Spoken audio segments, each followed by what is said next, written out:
kuba sigenda bwa kaloozo ka leero ngenda bwa kigula luje era ekigula luje kino ngera kiwoleza abantu be South Africa mwenna ekigula luje ky'abantu be South Africa nkiwoleza ne Yoseri babula utabasira mutano wa kalekezi nsi ya leta ekigula luje kino kigenda sibuka mu kigenda sibuka mu kanyowero ki kigenda sibuka mu kusokera ddala njalo soko kubaza abantu mwenna abe South Africa bana Uganda bawangalirayo nti bannange mo bali nyokola omulimu ogwenjawulo gw'ettendo okulabisa Yoseri babula utabasira mutano wa kalekezi leta mzizinde sanga bisibena nyine toilet lukwata senior mwe bali mulabisa okwetola South Africa yonna newankubadde mwasanze okusomozebwa nga poliisi bagezaako bagumbula naye mwe balikola nja kubaza mwenna ba chapter leaders abali South Africa ne bannayuganda mwenna bali South Africa nti mwe balimu abaliri ddala kati ndowooza njagala tandika bulungi nnyo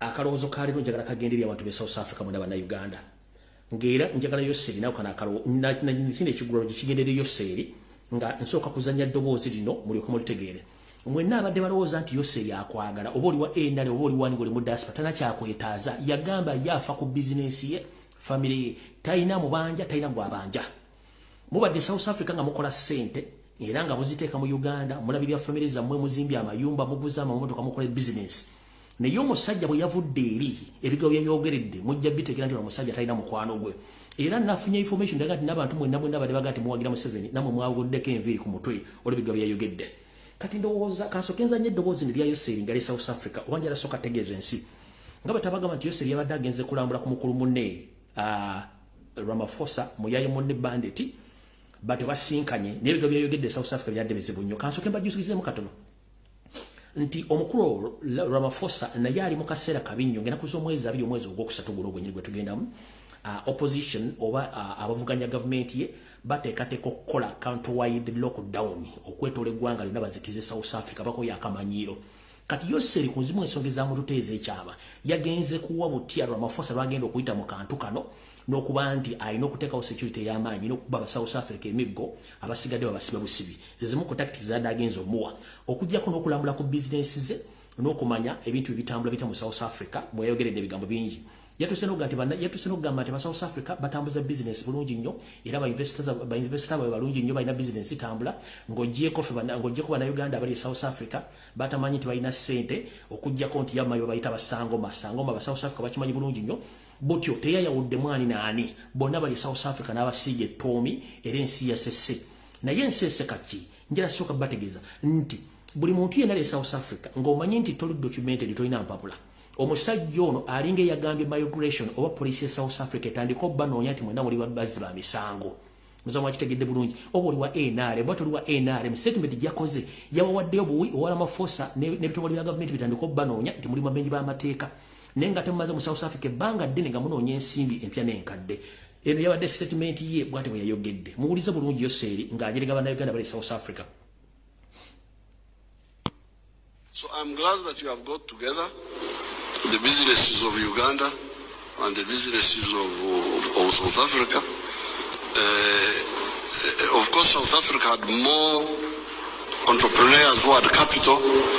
The ones of Ugandans are also coming up, but I'm not sure that there are so many. What I hear are the Sangomas, the ones who come here in South Africa.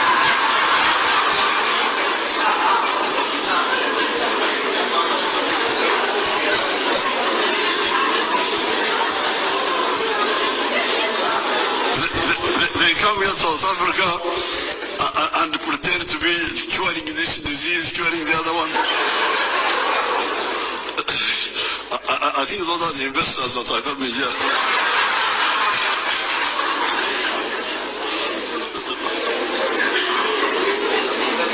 Now, yagala na Uganda bonna bali South Africa nga tayewuddemu n'agamba nti ye amanyi South Africa ekola business n'aba investor balungi naye ye tamanyi ba investor be Uganda bali South Africa yawulewuliza emirimu gye bakola nti basangoma bonna n'abakuba omusomaali kitegeeza bawadde mu migration bonna babalyewo over statement kanjidde bulungi mugiwulire mu bantu bali South Africa ojjo tubagamba n'abali bannayuganda nti Museveni talina gwayagala famire muwulire bulungi nnyo njidde omulundi ogusembayo.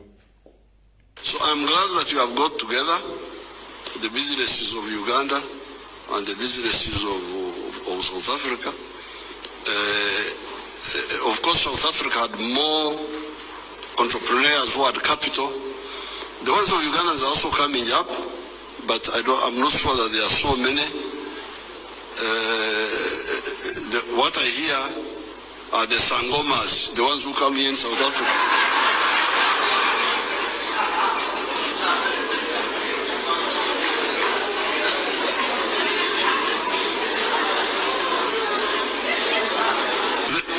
They come here to South Africa and pretend to be curing this disease, curing the other one.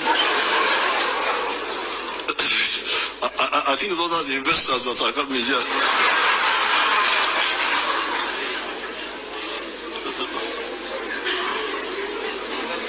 Now, all right. Kati mchigura yujichari ro Yoseri tibahaburo tabasiri mutano waka manyi nti otuse. Manyi the moment Yoseri komolira nga ananagira aba alimba akumpanya kubanga ye mukulimba mwana nagirira. Yoseri akivaamu yakiyita ekyato kino ekigula lugikicho n'abantu mwena bali mu diaspora mumanye nti muli kulwa mbwe. Era asaasira nnyo bannayuganda bali mu diaspora nga mukyawagira Yoseri tibahaburo tabasiri mutano waka ensete tabizeze ensanga bisibe na nyiri toilet. Lukwata siria kati mwena bannayuganda bali South Africa ne Yoseri kasoke kutegeeze munange mu kigula lugikyaleero. Akivaamu yakiyita ekyato olw'ensonga nti gwe kennyini Yoseri bwali ojja mu Uganda tewajja wadde ne underwear wadde n'engatto n'emu wajjanga omunoonyi w'obuddamu gwe tuyita refugee oba asylum seeker kano n'akuyamba n'ogifuna naye ate Uganda sinsi yajjajjawo si ya nnyoko gw'oli mu kukozesa bintu bya Uganda okufuna obugagga kubanga otunda ggwanga lyo olemesezza bannayuganda ebyokkola abamu ne badduka emitalo w'amanja ogenda okunoonya ekigula Magala Eddiba ng'ensi yaabwe balemye Munnayuganda yenna afuluma Uganda ogenda okunoonya omulimu w'ekigula Magala Eddiba kibategeeza nti ensi ye muleme nga gwogi mulemesezza kati bw'obasanga gye bali n'otandika obba kudaalira nti basangoma simanyi baffere simanyi babbi sebo bana aba South Africa bannayuganda abaliyo bayingiza wakati wa miliyoni 5 ku 6 buli mwezi eza dola mu Uganda bagula amataka bazimba amayumba bagula amamotoka badduka ja business e Kampala boyita basangoma nego wajira mu Uganda toyina wadde n'ekimu kye wajja nakyo okujjako ate okubba ate n'olebesa bannayuganda ababeera mu Uganda ate batandika okugenda ebweru okusiikinga asayira oba okubeera mu nsi ezitali zaaboobwe nga babonaabona gw'olwokuba ogaggawadde otandise n'okutandika okubajerega gye bali ng'otegeeza gavumenti zayo ze bagobe munnange seruka mayute bakwata kuliri obudde bwe bujja njala kutegeeza Yoseri akamanyiro kakususse naye ate bw'omanyira mpola kubanga gye wava tomanyiyo bulungi njala kugamba ekigambo kimu nti ebigambo bino by'oyogera bijja kuddira kubanga jjukira waliko refugee nkiddamu once Yoseri you were refugee waliko refugee mu ggwanga lya Tanzania waliko refugee mu ggwanga lya Mozambique waliko refugee mu ggwanga lya Sweden. Yoseri, I'm here to remind you that yesterday you were in South Africa. You went on record by abusing and undermining Ugandans who are based in South Africa, who went there to look for green pasture because they failed to get earning from their country. So when you reached in South Africa, you undermined them. You said that all the Ugandans who are based in South Africa, they are sangomas. Some of them, they are asylum seekers because they failed life in their country. That's why they went in South Africa. But I'm here to remind you that previously, or some years back, you too, you were a refugee in Tanzania. You're a refugee in Mozambique. You're a refugee in Sweden with your wife and your kids. So right now, you have each and everything in your power. You forced a lot of Ugandans to get out of Uganda to seek asylum or refugees across the world. But you are there abusing and bossing around. Anytime anything can happen, you might too be a refugee again very soon. So stop abusing and undermining Ugandans. Kubanga nawe kenyini wajja tolina kyolina. Wenkugamba nti munnange yogera bitono nnyo ensi ekulaba. Wano weva olugero lugamba nti buli akkuta tajjukira nti waliwo alimu enjala. Kyenava mbagamba nti omuntu yenna nga amaze okukkuta kasita atandika okukkuta akufuna emize gino wammanga. Atandika okukuumula omukka ng'ate akatima we batalina kateera. Atandika okukuba ebyebajjagalo nga bikubira mu bantu kubanga yakkuse. Mulimu muva n'okkuba empiiyi naye ng'ekyo kiva ku kulya okungi neerabira nti waliwo batannalya. Mukulu olidde nnyo kkuse we bajjagala empola. Olidde nnyo kkuse lekera okkuba empiiyi ate lekera okufuuyira we batalina kufuuyira nkiddamu. Lekera okuta akatima batalina kateera wajja tolina kyolina nga n'embwa ensibe ku lujegere okumala emyezi 2 okusinga okunyirira. Ne kati essaawa zino we bajjagala okuba empiiyi ogenda ofuuyira buli wamu osanze bannayuganda ng'oli ku ssente zaabwe kwe wamanyirira. Abaana bali e South Africa ne mu nsi yonna bakulaba ate kati baakutegedde luno njala kubaza bana ba mu South Africa mo bali kwekalakasa ku exposing Museveni kubanga time yetuuse tachina kyagamba abantu ne kino ekibadde ekigwalo gikyalero kyakutegeeza Museveni you was a refugee in Tanzania, in Mozambique, as well in Sweden, but right now you are well off. That's why you are undermining each and every person or any Ugandan abroad. Goroza to watuke nsi wajuamba. But very soon, you will understand. Echo chonche maza chichibade chugularo gikyaliro. Kati njala genda ku video, buli omu asobole kubanga awulira amawulire gano. Ntandikidde ludda wa ewatuufu. Ndowooza kantandike ne ka video kano tuve ku kwanjula katandike.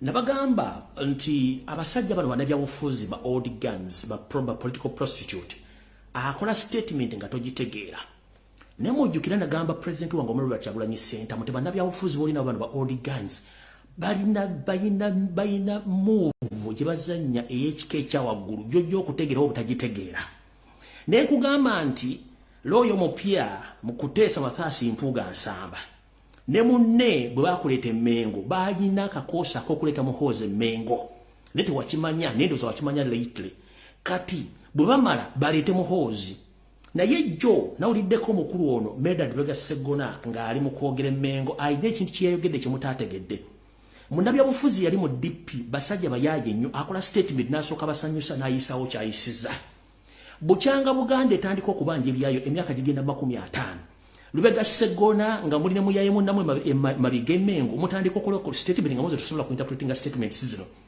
mu statement ono gye yayogedde yasose kuyisaawo nti Kyagulanyi president we ono wayiga gwe yayite Mengo nti era kirungi nnyo era yigamba nti president n'amala n'ayisaawo statement mwena gye mutaasobodde kwetegereza ng'etegeeza ki balina gwe baleete Mengo bano bennyini njagala mujuulirize asooka n'awaana Mayiga n'awaana ne Kyagulanyi nti Mayiga yamuleeta bulungi nnyo nene bwaleeta oli bwategedde kubanga balina bye baagala wuliriza bulungi nnyo njagala mbazanyire video ne statement enkulu gye njagala muwulire ye statement gyagamba nti ne bwo kati nga bw'omaze okuleeta waffe ne bw'oleeta oli kye njagala muwulirize mu kyokka ensangi zino obukulembeze buzibu naddala bw'oba okulembera Buganda kuba buli Muganda mugezi abagezi tetukulemberekeka era okutukulembera naawe oteekwa okuba mugezi munnaffe sinakindi okutusingako obukulembeze bwo bweyolekedde bulungi mu kutukuŋŋaanya era nkwebaza juzi bwe wakyaza pulezidenti wange nze gwe namanya Robert Kyagulanyi Ssentamu kundulu eyo nnyinza okunnyonnyola amaze obbasesa kati agenda kuyisaawo ekikye ne feesi ekyuse nze sirina mutawaana ne bwokyaza gundi oyo okuggyako sebo tibuba omulabyeko mutugambire atwale ebyaffe akumyewo ebyaffe byeyatwala kuba ebbwadde ne ligambwako nnyini lyo ffe gw'otugatta gw'otukuŋŋaanya n'olwekyo togaana kumutugambirako kale mu mirembe akomeewo ebyaffe ngenda kuddamu video eno njagala mulabe facial expression ya Sseggona ng'ayogera bw'amala okwogera Kyagulanyi wali ng'aseka bw'aba ayisawo message y'abakama be n'akyusa face kyenjagala mujje message omutegere bulungi bano abasajja mission yaabwe kyenjagala muwulire bulungi nnyo wulira ensangi zino obukulembeze buzibu naddala bw'oba okulembera Buganda kuba buli Muganda mugezi abagezi tetukulemberekeka era okutukulembera naawe oteekwa okuba mugezi munnaffe sinakindi okutusingako obukulembeze bwo bweyolekedde bulungi mu kutukuŋŋaanya era nkwebaza juzi bwe wakyaza pulezidenti tunulira feesi ye nze gwe namanya tunulira feesi Robert Kyagulanyi Ssentamu kati musanyufu agenda kyusa face ne statement face ekyuse face agenda kyuka ne statement face ekyuse era nze sirina mutawaana ne bwokyaza gundi oyo okuggyako sebo tibuba omulabyeko mutugambire atwale ebyaffe akumyewo ebyaffe byeyatwala kuba ebbwadde ne ligambwako nnyini lyo ffe gw'otugatta gw'otukuŋŋaanya n'olwekyo togaana kumutugambirako kale mu mirembe akomeewo ebyaffe. Zino old political guns or political prostitutes bakola statement nga ojja kulwa ogitegera go muntu wa bulijjo kujjako fo gikunyonyola kati mukitegedde kibasindiikiriza awo nvuddewo. So Mr. President, ndi wano kutegeeza nti akabinja ako ne mayiga waako kibako planningira nakyo kinene nnyo eyo tujja genda olala nga nkomye omuluwumula. Kati njagala tutandike ne video. Mwagala ntandikirewa? Ntandikirewo no comedy, ntandikire ku information, ntandikirewa? Ntandikirewa?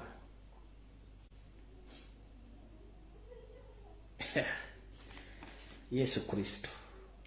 Okay, kantandikire ku no comedy. All right. Mukulu Felix Kuraije oli otya je bali ko jotusa kansulenti gitambula bulungi nnyo. Munange bwe tubera ku videos zino twanalizing issues zino muloza abantu bantuli basiro ne tutegera bulungi nnyo. Mukulu Mwesigwa kansulenti oli bulungi ne muganda Wakaddo mwe bali ko je mutusaka engalo. Naye ndoza mutulaba kama tu ebisebizo mutuyita mbuzi tetuli mbuzi.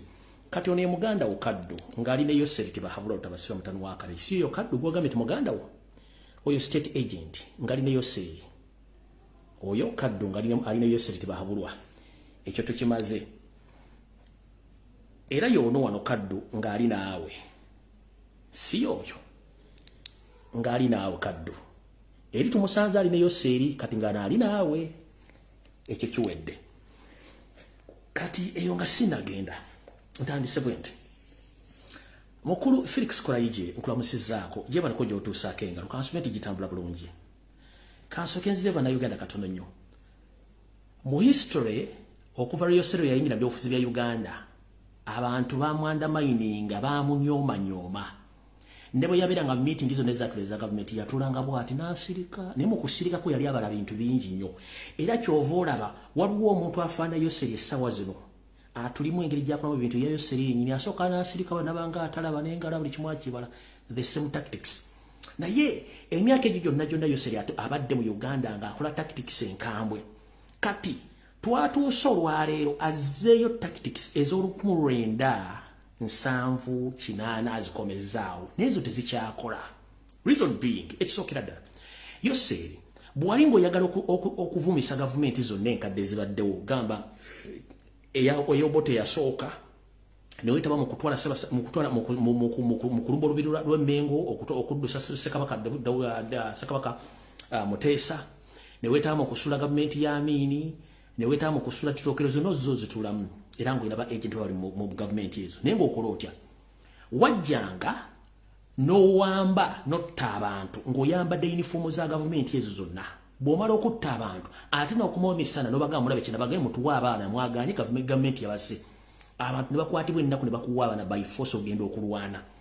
The same tactics zogenda okozesa ennaku zino enkadde. We are here to analyze and to inform Ugandans that whatever thing is taking place on social media about Robert Kyagulanyi Ssentamu National Unity Platform plus People Power, which Museveni using, those are the old tactics yakolanga mu kinaana. Akola ekintu mu public obanga kyekwese n'amala n'akijjo n'akisiba ku muntu okumulabisa mu public nti muntu mubiye ne yeeyonja. Kati n'okujjayo no mwesigwa kennyini yagambye yajja mufe kati kijalo banalize kino mutegere nti obukodi bwa Museveni akola ekintu n'amala n'akiteeka ku muntu ye gwayagala akiteekeko ye yeeyonja ejjike ebbala kyabadde akola. Already ayina mission yagala okusiba Robert Kyagulanyi Ssentamu omuteeka omusango gwa treason agirina mission weeri n'ekyo kyaganya engeri gyakizannyamu. Abadde agezezaako abantu bangi bazanyisa omuzannyo ogwo naye nga tebalina ngeri gye bagenda kukikolamu. Kati mukulu ebintu bino mubiveeko ebintu byabasukka dde okutegeera katutegeera nnyo. Kati njala kulaba ono mukulu Felix Kuraije wena otunulanga omuntu ali mu kamugwanya asala ezzike. Laba Felix Kuraije bw'atunula yenna atunulanga omuntu ali mu kamugwanya asala ezzike. Omusajja omukulu obulimba obubajjudde wena olinga omuntu ali mu kamugwanya ali mu toilet asala ezzike okitegeera nojja ku media notandika okulimba ku bintu by'ekisiru. Felix Kuraije manye ku video bajja gikuwa wenna otudde n'olubuto lukulinnya entomo ya kasasiro oli mu kulimba bantu olesa abayayi bamwe bwaseetinze ng'ogamba nti simanyi busime bwe bwenyayo kizza abantu alina drone. Ssebo mukulu okwo okunyinyiba facial expression ekulaga ebitufu byonna byemukola ebya bulimba kati katutandike bulungi n'olugero luno tutandise tutya omukulu ono okusookera nagamba Mr. President abachajukira video yanyu nakugamba sawa omukulembeze wa Kyagulanyi Ssentamu omuntu yenna go bakwata nga abadde foot soldier nzira mu statement in for last time nakugamba Mr. President omuntu yenna go bakwata nga abadde foot soldier ne bamuteeka mu komera oba mu torture chambers soko mwewale tajja kuddanga mu badolooza ajja kuddanga ina mission ndala ekyo nakikugamba era ngenda kusaba nga sinagenda maaso tuyina sectors nyingi mu national platform and people power Mr. President ekifaananyi kyo n'omuntu goba kikubiza naye kitegeeza buwumbi bwa nsimbi across the country and across the world.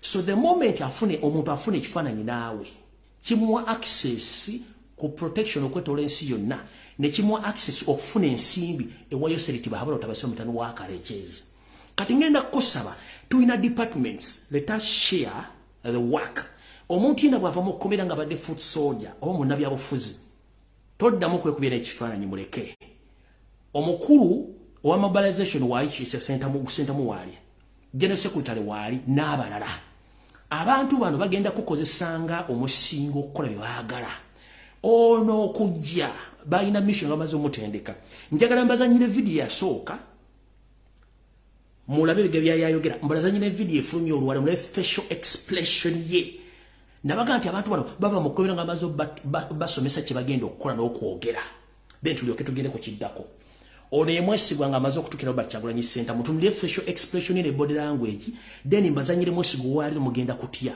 oye mwesigwa ngawasiri wano badusala ba mu nenga jeso so mu feeling anti omuntu akubuza ali awo nenga bakusiriye njegere ne bagamba nyamusira wele zina musako java bagamba oja tugamba ne bagamba mukebere simu yange nola mwechiri yagatiwa mbera ko kutereta NUP muri bade mukola cyona se mwagala okola ngazode ekimanyi olode simu yange tuchalanga yagina atenge ebintu bisinga byonna biri mu simu yange nabakebere simu kati nainga buli kyabakubuuza nogano kidda abafeesi ne body language obulunga busanenga tosobola kwerwanako obulungu gulumira mu kifo kimu kyababambuza oye mwesigwa nga ze Kyagulanyi mu kusooka kati laba mwesigwa nga kulayije amulese okwogera kasasiro waabwe laba body language ne face expression n'ekigambo kyeyogera nti president we bale kuntaasa na kunsabira kati amuyise kibanda njala muwawule statement era n'ayogera nti abantu bamuwa deal be baliranye Kyagulanyi okitegere baliranye Kyagulanyi kitegeeza babatandise okulukulu batuuka ku Kyagulanyi kulira sawa mbalizo kwa kutangaza ezi y'Rwanda sometimes we biberawo sisi amuna uzati bakatenge kwa Uganda wangone mura bawana nabadde okuza okukyalibwa mu kiko oye kaddo oli alina musebere gyembalaze nzegomula bawana kapanga ekintu yantukira bamuyita Kizali Kizali abeera kugabya olanga nandikira mu kintu kyonna togenda wulya peyiona so bajja ne bakukwata nga bakukwata naye bisobola kukuba bakusawula bakola bakukoze nakukitali nawe bakusobola kusibe kamala okusiba nakugenda bagenda kusibe bakukola byalina so kwati liwani madde kulwa baba nsuri ko babiri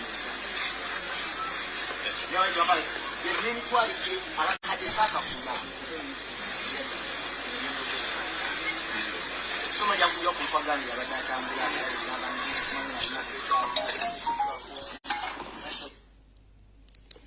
kati mukuru mwesigwa ne mukama Felix Kulaije ne Yosef Baharo tabasira mutano wa kale kyensire temzezede nsanga bisipena nyini toilet okwata senior mumpulirize bulungi nnyo ogambye anti emizanyo gino mwagizanya gyo nakyo kama kusooka wali video gyenzanye body language ne byogera birala nnyo ku bino ogeba kusuza milioni 5 era bajja ne bakuwaba mu drone bakubbe bisoso whatever you said bogus and nonsense jara kubuza ne Felix Kulaije kisokera da mixa Felix Kulaije mu mateeka agafuga eggwanga Uganda osobola otyo ku presentinga suspect mu public media nga atona gambi mumukutenga suspect bwe mukwata suspect kiba kitegeeza mumaze okukola kye tuyita profiling ne investigation zonna era omuntu avunana n'abavunaani avunaana kati ono yavunaana abavunaanibwa bali luddawa mu investigation okujja okupresentinga ekintu kyonna in public ba mu court musooka kufindinga obujulizi ne muleta ba suspect avunaana ligo bavunaana kati mugambye nti bintu bino Kyagulanyi bimanyikira abantu no badiringa no byagambye waki kisimu mwasoso kwata bifunga temuna presenting ono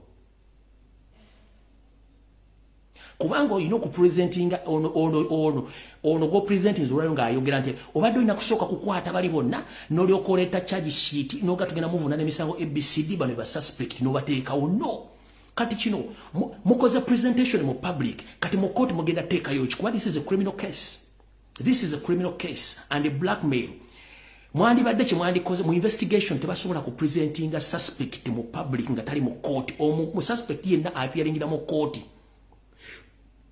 ndekati golese suspect omutadde mu public addressing the public nga bwe kyali nenga tewaliwo waki abavunaanibwa nga tebaliiwo ate nga bavunaanibwa we bali batambula ne mulya mmere kitugimma abaana Kulaije wenna omegeredde olinganga omuntu ali mu kabuyonja asale zike Kulaije tukule wenna omegeredde olinga omuntu ali mu kabuyonja asale zike omusajja omukulu ku myaka gino mulete ebintu mu myaka bya mukulu munda kinanga muli bulabwa wenna wamegeredde alinga ali kabuyonja asale zike ne mulimba abantu before nga tunda presenting omuntu yenna oyina soka kola thorough investigations abanonyezi abatebereza okwanti batu sofune ku muntu ne mbakwata ne mbateeka mu koni bavunako ne mbagulako omusango mu presenting the suspect mu public ku mawulire nenga ate tasusegenda mu court kati kiki muba mutegeeza ate n'ekidala zino emboozi tezikyakula kubanga tuzimanyi bulungi nyumba de muzikole ebbanga lyonna mission yamu yakuteeka Kyagulanyi munda tugimanyi kumuteeka ko treason case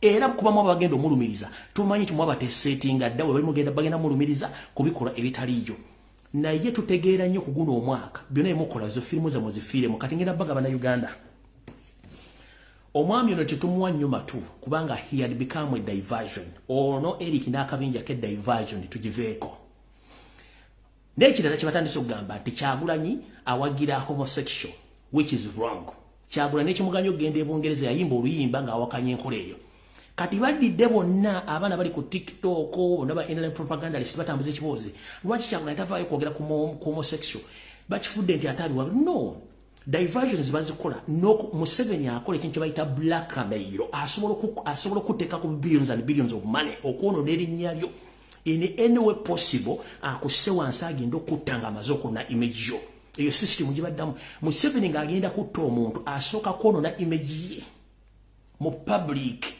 bagenda okuttanga oli public news nga talina kyakwagazaako kati mulese no diversion ya Eric already ku social media mwasasudde ssente abali bali mukuba Robert Kyagulanyi ssente muti awagira ebisiya gambu lwaki tavaayo n'abyogera ku Robert Kyagulanyi ssente mu statement ze gyeziri yazikola kati diversion ya homosexual abaana gye batambuza social media ngabaza Robert Kyagulanyi ssente tavaayo that is a diversion ono Eric diversion already waliwo kibadde kitambula ekyamba baati nakyo mukifudde diversion okitegeera kati ebintu bingi nyongera basaba bano mubaleke bafire mu firimu yaabwe ekyo nakyo kiggwe kati omukulembeze ndowooza kansooke nkuwone security alert eno ndyoke ntandika information yange nayesenyende mbwangu ekisookera dda kansooke nti mukulembeze yange kwoli Mr. President Robert Kyagulanyi Ssentamu I greet in the name of Jesus nga bwe nabasuubiza nti ngenda kuwummulamu for 30 good days nga mpumuddemu omutimbagano for personal reasons ero esecurity alert esemba eri omukulembeze w'eggwanga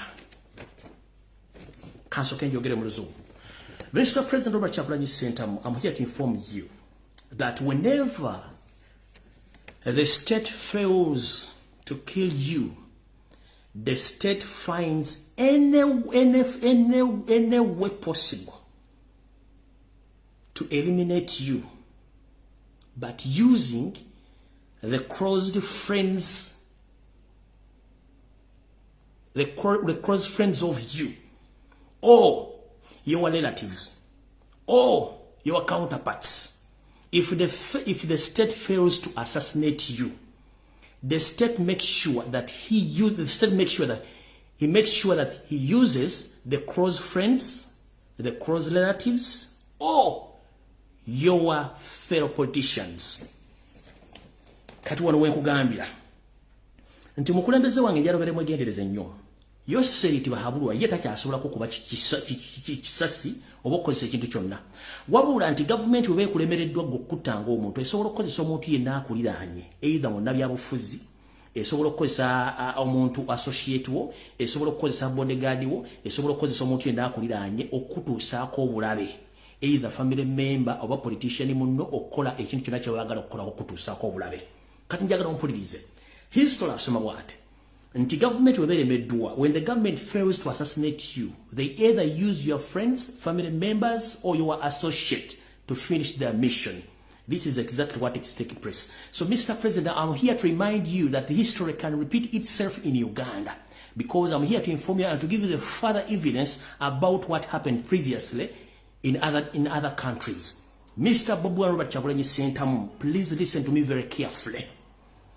This Eric Mwesigwa and the entire government, they are looking in the one way or the other to flame you with a treason case so that they can put you inside. But before that, they are planning to assassinate you using your fellow friends. Yes, lwaki bajja Mwesigwa ono atekewe ebiwooziwoozi kubanga balemeddwa okufuna bagala kozesa munno. Kanjala kuwako muganda wange ebiwoozo bino.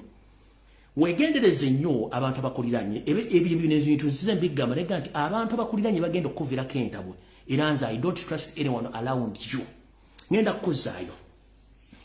Tugenze ku mugenzi Savimbi yali muyeekera w'amaanyi nnyo mu ggwanga lya Angola.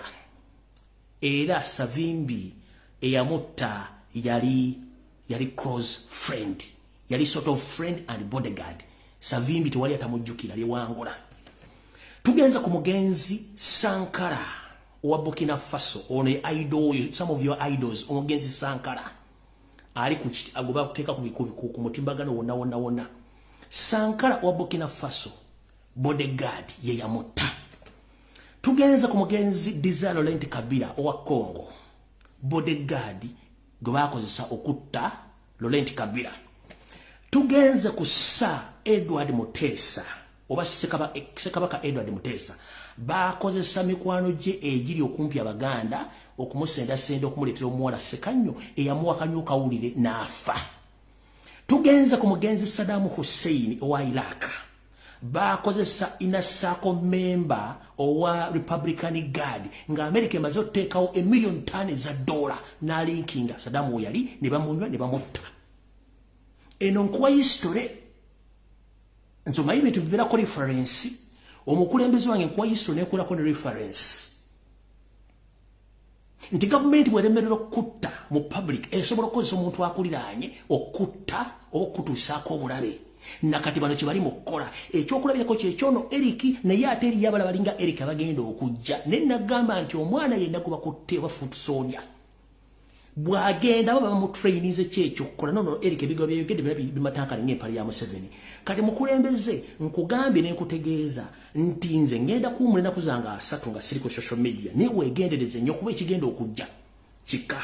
Nabagambye nti olwedde tuli mu November wa 2023 tugenda mu 2024 speedi egenda kuba nnene nnyo. Nkuwadde ekyokulabirako nti Ssaabayeekera wa Angola omugenzi Savimbi bodyguard yamutta. Ne tugenda ku mugenzi Sankara ono idol oba omuntu gwonyumiza ku bantu ba Pan-Africanist era owa Burkina Faso bodyguard yamutta. Tugenze ku Laurent Desire Kabila owa Congo era bodyguard yamukuberias. Tugenze ku Sir Edward Mutesa era Ssekabaka wa Buganda president yasooka. Closed friends Abaganda nga bakozesa omukyalo Ssekannyo ngobota bayiseemu be bawa Ssekabaka obutone bamutta. Tugenze ku mugenzi Saddam Hussein owa Iraq. Inner circle member owa Republican Guard bwe yawulira nti waliwo miliyoni 5 eza dollars bamuwa okuwaayo Saddam omwami ono yakwata Saddam n'ababola location Saddam ne bamuwa ssente meka bamuwako emitwalo gyali 2.5 ku miliyoni 5 oyo yali inasaako yawaayo Saddam Hussein kubanga olutalo lwaluganye nga balina okugyawo Saddam Hussein by all means kati omukulembeze wange munnange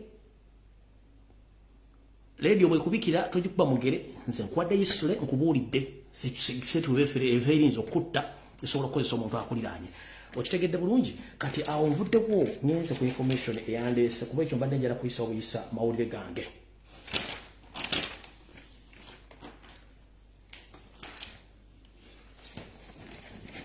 kati eno message njagala egende mwenna eri bannayuganda abali basayira mu kisikazi okwetoola ensi mumpulirize bulungi nnyo naye ng'ekisookera ddala njala tegeeza bannayuganda mwenna abali mu European countries abagwerako passport zammwe nti bandandira abakima passport zammwe ku embassy eri Denmark embassy ya Denmark eya Uganda bannayuganda gye bajja passport okusinga mu European countries ndiwo okubawabira nti embassy erimu abanyampi mwenna abaludde okufuna passport zammwe embassy ekikola kagendere ng'omukadde akogga muleme kufuna passport ezo kubanga bali mu embassy z'abasinga obungi banyarwanda bonna mwegenze nnyo gwanga libayita abanyona bali litupolo yoyinze so abantu bangi basasula dda ssente ze passport ziri myezi 5 badire yinze tebawa passport ze bagende bagamba nti juzi nga tebafunye passport ekyo nkimaliriza kati no message njagala egende mwenda bannayuganda abasuubira okuva e Uganda n'abagivaamu nga munoonya empapula basalira musikazi oba refugee abanoonya refugee status across the world.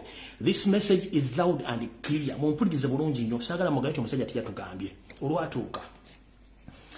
olwatuuka munnaye nga Uganda ebalemerera mugenda mu nsi z'abazungu okufuna ekyo kigulira magaliddiba ne mutuuka eyo buli omu awaayo mboozi okusinziira ku ekyo kyaba ayagala kimufunisa empapula ekintu ekirungi naye mumpulirize bulungi nnyo Yoseri we yategera nti bannayuganda basinga obungi badduka mu Uganda bagenda bafuna obutuuze bw'esendala nga bayita mu nsonga zonna ze baagala okumuteekako oba ze bamuteekako entuufu naye gwe omuntu asaba empapula luze ebigeo bino njala sooka okutegera Yoseri ne munne Pilato badiployinze abanyarwanda okwetoola ensi zonna bannayuganda gye bagenda okufuna asayira mu ba refugee status bano bakolanga ba lawyers ba migration lawyers bano bakolanga ba interviewer bano bakolanga ba interpreter immigration lawyer ye lawyer asobola okuwozesa emisango gy'abantu abaagala okuyingira oba okufuna eggwanga eryo oba okuwoza emisango egyo overstay interpreter ye muntu avunula olulimi lw'otamanyi mu nsi eyo nga yalumanyi naye nga gwomanyi oluzungu amanyi oluzungu asobola okuvunulira mbali mu lulimi olulala naye waali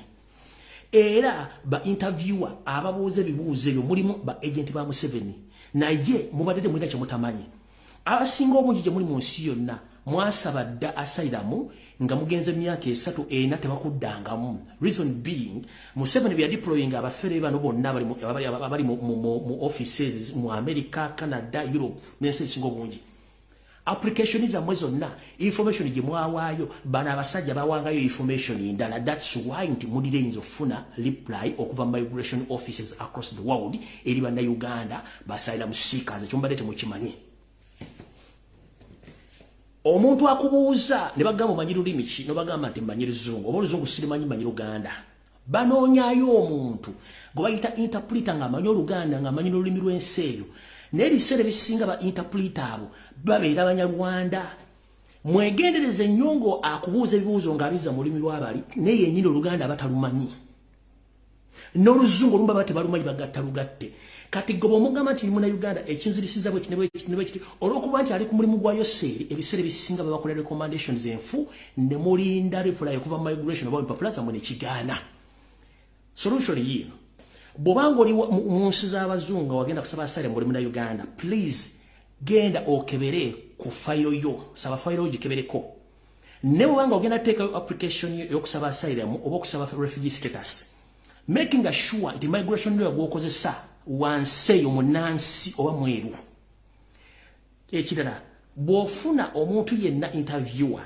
nga tomwesiga oba tomwesiga tegeeza office ya migration nti omuntu oyo simwesiga bulungi munfunire omuntu omulala ezo right zonna zizo bw'oweekengera omuntu oyo oyina eddembe libaga nti omuntu oyo siri comfortable naye okusinziira ku security yange munfunde interview omulala oba interpreter omulala nkiddamu tegeeza munno nti tegeeza ekitongole ky'ogenzemu office oba ya police ogigambe no I'm not comfortable with that person. Please, may you give me another person who can interview me or another lawyer. Kubanga chikirizibwa mu mateeka okozesa omuntu goli naye comfortable omuwe ebyama byo. Ntegezeddwa ko mu America gye kiri, Canada gye kiri, mu Europe ate kiriyo kika. Mwenna abaludde ofuna asylum status, abaludde ofuna refugee status. Kino Museveni yakiteeka mu system nga bakikozesa okuba nti bafeerinze bannayuganda. But the moment you take long to get your papers, get to know that abantu abo bonna bali mu lukwe lwa Yoseri kubalemesa funa mpapula olwa interviews emukola. Kino kyolekera mu Europe, mu America, Canada ne some Asian countries. Ojja kumbuuza ensi endala ziri mu ki wano wetutuuse tugenze kulira okukomba essowaani. Gwe munnayuganda yenna asuubira okuva Uganda ng'odduka oba oli ababayita bata ng'onoonya ekigula Magala Eddiba oba odduse lyabufuzi, teweetantala okugenda mu nsi za Middle East ng'onoonya asylum oba oyagala refugee status. Babayita economic migrants. Ng'odduse mu Uganda embeera ekulemeredde oyagala kugenda kufuna kigule Magala Eddiba mu nsi z'Abawarabu.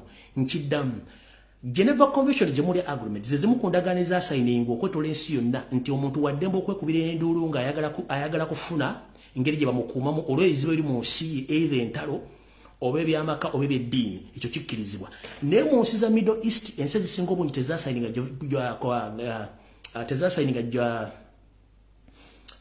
tezasayininga ndagaano eyo ey'okuba nti ziwa abantu refugee status oba asylum kubanga bo enkola yaabwe ey'ebintu ndala nnyo kyovula tewali yali agambye nti nafunye asylum oba nafunye refugee status mu Middle East tekiriyo. Bagenda kukwata bakuze ku nsi yammwe Museveni akutte. So bw'oli asuubira okutoloka Uganda togenda tongera Middle East kufuna ya asylum oba kufuna refugee status is impossible. Ne mu some African countries teweetantala n'ogenda kubanga Museveni alinayo omukono omunene.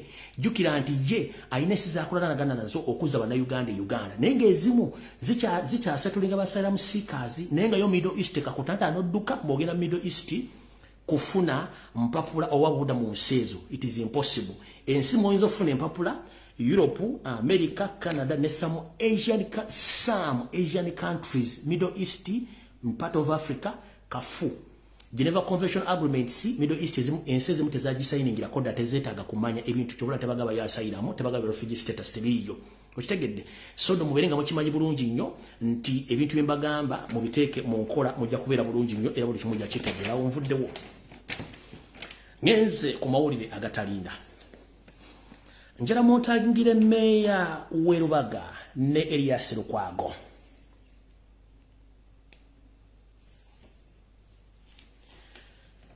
Meeya w'e Lubaga ne Erias Lukwago mbeetaaga ku video ne Kampala City Council mwenna. Ezimu ku drone zange zantegezezzaako njala tegeeza Abaganda mwenna abalangira n'abambejja basafari bannaava waliwo ekintu ekigenda okujja. Naye nga bagenda kiyisa wala. Waliwo enteekateeka Yoseri gyayagala okumanyirira ddala akamanyira Kasumagizi eyalira okumanyira Ssaabasajja Kabaka n'Obuganda. Butya mumanyi nti Nantawetwa yenkulungo eri walinga eyawula wenkulungo wakati eyitwamu emotoka ezikirire Kampala nezidda e Lubaga wepona ezidda ku lubiri nezambuka ku Bulange Mmengo. Naye Nantawetwa eyo wakati waayo wayitawo omuntu ogu Ssaabasajja Kabaka era kyeva wayitawo Nantawetwa. Kati olw'okuba nti Yoseri alina ego alina futubazi ku Ssaabasajja Kabaka kimuluma okuba nti Ssaabasajja Kabaka yayite wantu awokka omuntu omugo baggulira tewali mulala. Kati olw'okuba nti ayagala kumala Ssaabasajja Kabaka mujogera ddala Yoseri ng'ayita mu Kampala City Council balina enteekateeka mbu bagenda gaziya Nantawetwa naye ng'ekigendererwa kyakugjawo kitiibwa na buyinza bwa Ssaabasajja Kabaka bwalina ku Nantawetwa bagigule buli muntu asobole ogiyitamu nga ne Museveni asobole ogiyitamu so si Kabaka yekka.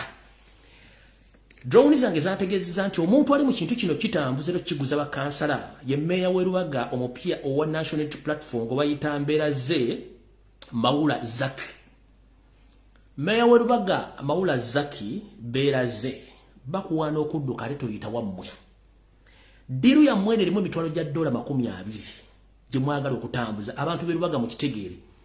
Abamu abeetabye mu kuggyawo ekitiibwa kya Ssaabasajja Kabaka n'okwagala bagenda gaziya Nantawetwa.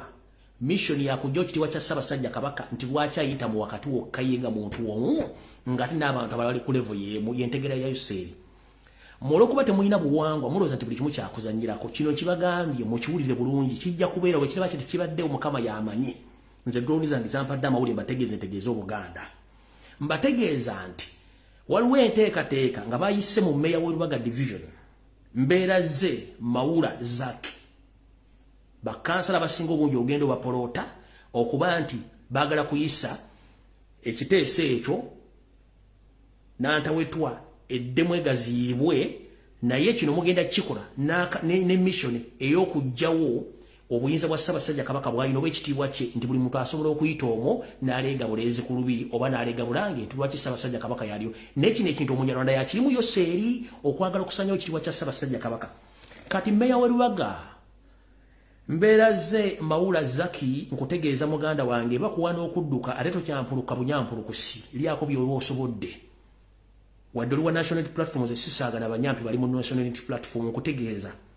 meya w'e Lubaga mbeera ze Mawula Zaki oba lino Zaki lyambya nte oba lyambuzi naye nkulabula bakuwa n'okudduka naye tonyampulukira mu kkubo mu koona zino ensimbi zo baba zijja kulakira muve ku kitiibwa kya Buganda mukirekeewo kubanga simu mwakitangawo Museveni agenda essaawa yonna tetumayo wetunaabazza mu tujja bba ku bwembooko nga gye mukwata temugibala kale ekyo nakyo nkimaze KCCA n'akabinja kamwe mutambule nga mwogera ebintu by'ekisiru neffe tubalinze awo nvuddewo ngenze ku nsonga endala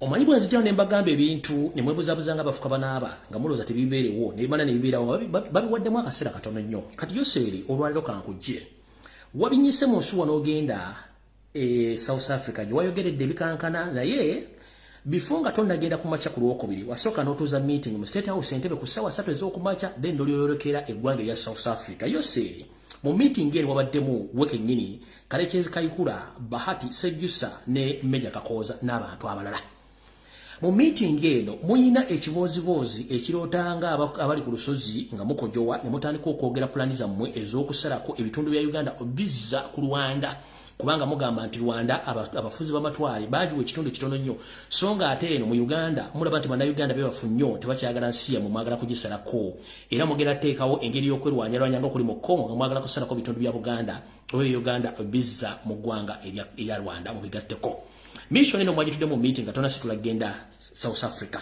mwabadde Museveni kennyini kale Kalekyezi Kayihura Sejjusa ne Kakooza mujja kwebuuza Mama Njovu Enterprises aluludda bantegezezzaako nti Mama Njovu Enterprises yayiikamu Windows nkiddamu bantegezezzaako nti Mama Njovu Enterprises yayiikamu Windows ayina galaji gyali kya mukanika iyo yensonga laki nabagambye nti omuntu wansi omuyigirize nnyo ate bw'anatuuka okwera nako post gye nakoze ku makya kirabadde ntegeeza so kyobula nti mweno meeting teyabadde Mama Njovu Enterprise ne South Africa teyagenze yayiika Windows ayina galaji abadde gye mukanikira mpola mpola yensonga laki temusamuula mu meeting zino Yoseri bwe yatudde n'abaana abatamiivu banne abaloota nga bafuka muno mwabaddemu Museveni kennyini Kalekyezi Kayihura Bahati Sejjusa ne Kakooza bagambye nti bagenda okumakinga sure nti ebitundu bino wammanga babizza ku ggwanga lya Rwanda kubanga bannayuganda bebafu era ne mu South Africa yakyogeddeko nti bannayuganda basiru agenda akyogera nti basiru ne Besigye yakyogera mu bitundu bino bagala okulota okuzzaako mwe muli Kabale mwe muli Mbalala Masaka okutuuka Katonga boolekere Gomba n'Olukoola lwonna balugatte ku ggwanga erya Rwanda era kino bajja tandiko kidibate nga mujja chuli amana bya bufuzi addala Banyarwanda n'abantu beeyo nga batandise okweyogeza nga abaana bako nti bote basanda kubera mu kitundu kino balina kubera mu kiri ekitundu ekirala nga muwulira ebiri mu ggwanga eryalasha ewo mukulu teeka munda pozira bagamba nti erinnya eri omusajja osagala byogera gobayita Putin mu Luganda ze muyita teeka munda kati teeka munda bwati bwe yawamba ekitundu kiri ekya Crimea kubanga Crimea mwalimu abasajja n'abakazi abalasha n'aba Ukraine kati yakozesa advantage nti aba Ukraine bali basinga mu Crimea n'awamba ekitundu kya Crimea n'akisala ku Ukraine n'akitwala nono alota afuka era kati sawa zinaga nti olwokuba nti okuva e Kabale Mbalala Masaka wano Katonga Gomba n'Olukoola lwonna lulimu basajja bano basirwa gyokota basinga nyirimu entannaba ajja kukola akakodyo ke kamunga kali bakunnumbe nga basalako ebitundu ebyo bizza ku saidi y'e Rwanda olwo n'Olukoola baluzze balutwale baluzeeri ngaye baagala okikola e Congo oba wendi oba siriiwo ebintu bino muli birabako ate muliga omusajja yakola video nga gyeziri muza mutegedde bulungi Nyate kazijukizemukko bali baserwa gy'okwota nti munnange okusinga nyirimu entannaba tekitegeeza nti nyirimu bataliiwo abawo ali bulungi nnyo tujjukira nti mwadduka ewammwe mu ntalo ziri ezaaliyo ez'amawanga mwaddukira bitundu bingi nnyo bya Uganda naye babagano bawo obudamu okutuuka mwaje ne musitama kuno mu Buganda so nga ate Ssekabaka Daudi Chwa myaka egyo yakwatibwa ekisa n'abagamba nti mujje mbaweeko mwina okutuula mufune obutuuliro osobole okubeera awo era butyo n'abakwata n'abatwala mu lukoola engoma gye bateekera kyobula nti olukoola lw'engoma ddo lulimu basajja n'abakazi banyarwanda olw'ensonga nti Ssekabaka yabawa obutuuliro ne batuula eyo ne basiisira ne bazaala n'okuzaala ne batuuka n'okwetuma amanya ge baagala naye kati essaawa zino olw'okuba nti ono siwajja okoota ayagala kusinga nnyinimu entannama butyo baagala okukola ekintu kino okuba nti batandise okutematema Uganda ogitwala genda wetegereza ebitundu by'emmenye bantu ki abasingamu bannayuganda basingamu babattakiro mu misana babawamba okendeeza ennamba kiri kigenda otuuka nga bayoola buyoozi munda kigenda batwala butwazi mwenna ku Sunday bwe nakola video ne bagamba nti abantu bagenda okutta mwetere mwetegeke njala bategeeza nti meeting eno okusinziira ku doni yange meeting eno baali babula kubaza kusayininga ssente najja tegeeza abantu benategeeza muna nti mugenda kuttibwa meeting ete kubanga etudde olwaleero okusinziira ku meeting kuba meeting yalina okubeerayo ku Sunday yalina okubeerayo ku Monday naye ate n'abanga alina program ez'okutambula okugenda mu South Africa meeting erina kutulwa era amayizi eyinza okuba nga etudde nga bandaba essaawa zino nga Yoseri ne kagrupu konna ke nabategeeza kagenda okukola mission eno basayininze miliyoni 2 ze bagenda okukozesa mu program eno ey'okwasasinatinga mwenna abasajja be nayogeddeko so mwegendereze nnyo naddala mu bannayuganda be nagambye ku nsonga eyo ey'okuba nti baagala kubasaanyaawo so mukitegere bulungi nnyo ku nsonga eyo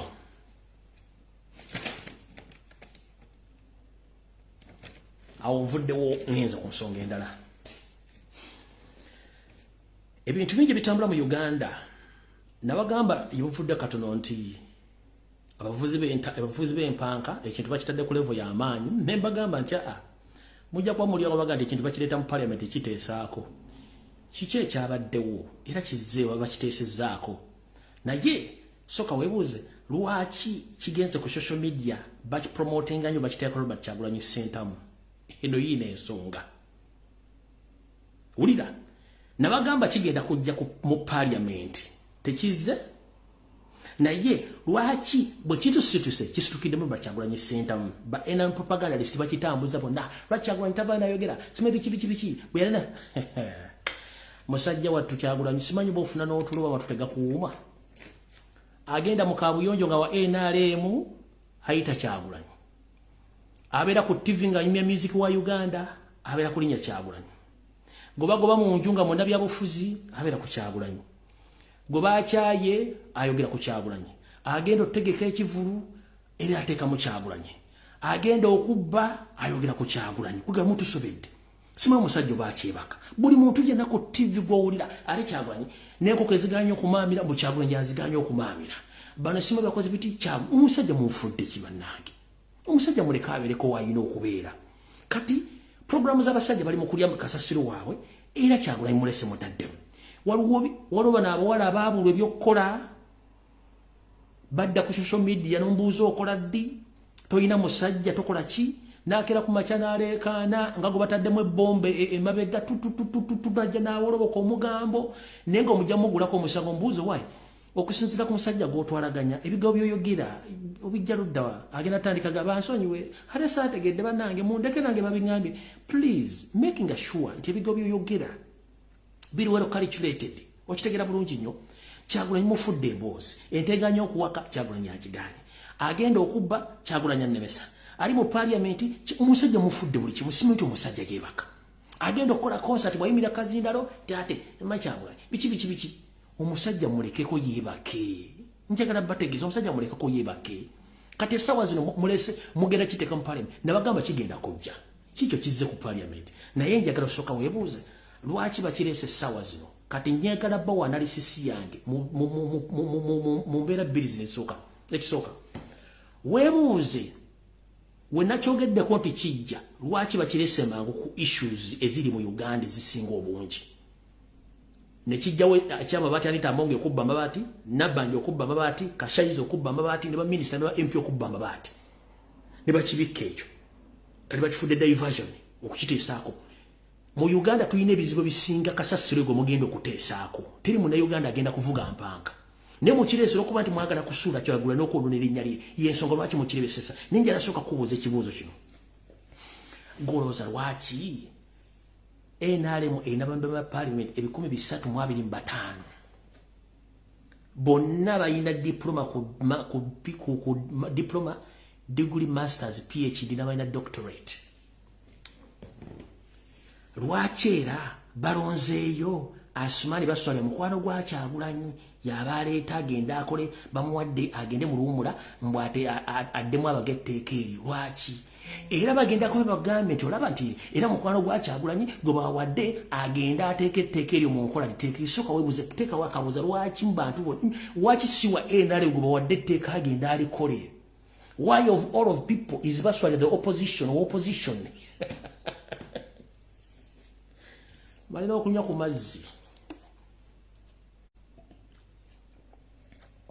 NRM erina abaka 325 plus naye lwaki mu bo si gwe bawadde omu ku bo agenda addemu awandika etteeka lwaki waliwadde opposition basaalirwa mukwano gwa Kyagulanyi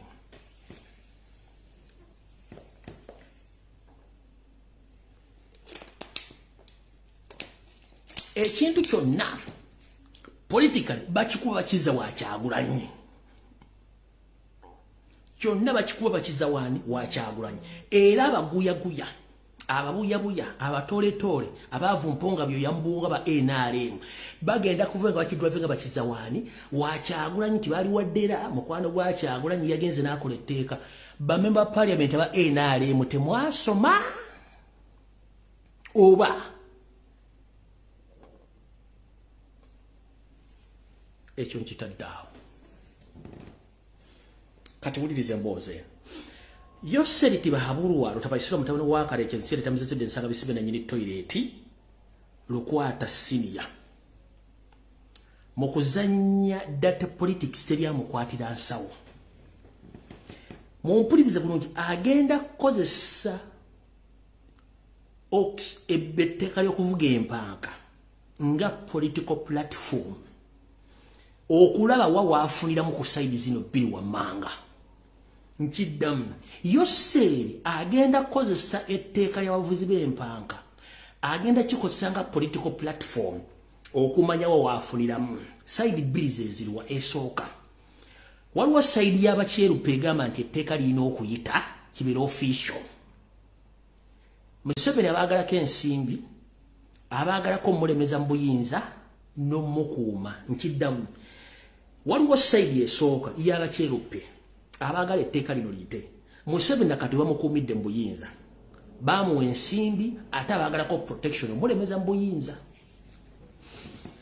waliwo side y'Abannayuganda egamba nti kafuuwe ensi yaffe okufuuka Sodoma ne Gomora kati agenda sooka akipike Bannayuganda buli omu akyetabe akiteekeko okuteesa kigeje kivina kimuno kitegira buli mwatande ko kitekako ekigambo kye yatule wali abira n'abareeba agamba mbalaba kata awembagala nakeji bazo mpereze ekyo pasoda nimbareeba watu bagenda okukola kate saazi yatudde ddabala saidi kikwafu mwebire bitu teri muntu agenda bikwana izingira ku TV za Uganda kebere ku social media yagenda tulaba awembagala kati awo bali abazungu nibendeteeka bana Uganda tebayagala kati wawe nfunira ze side bili abazungu abagala kensimbi abagala ko protection ate bamuwadda sente bana Uganda batakyagala abagala ko obululu ne political sympathy oba platform kati ayina okulonda ko side ki kati agamba teeka basobola n'okugabagana ne bajja ne bagateesaako mu parliament ne bagamba nti liise n'agaana oddisayininga ne bisigalawo nga tali sayininze amateeka weegani nga tebasobola gateeka mu nkola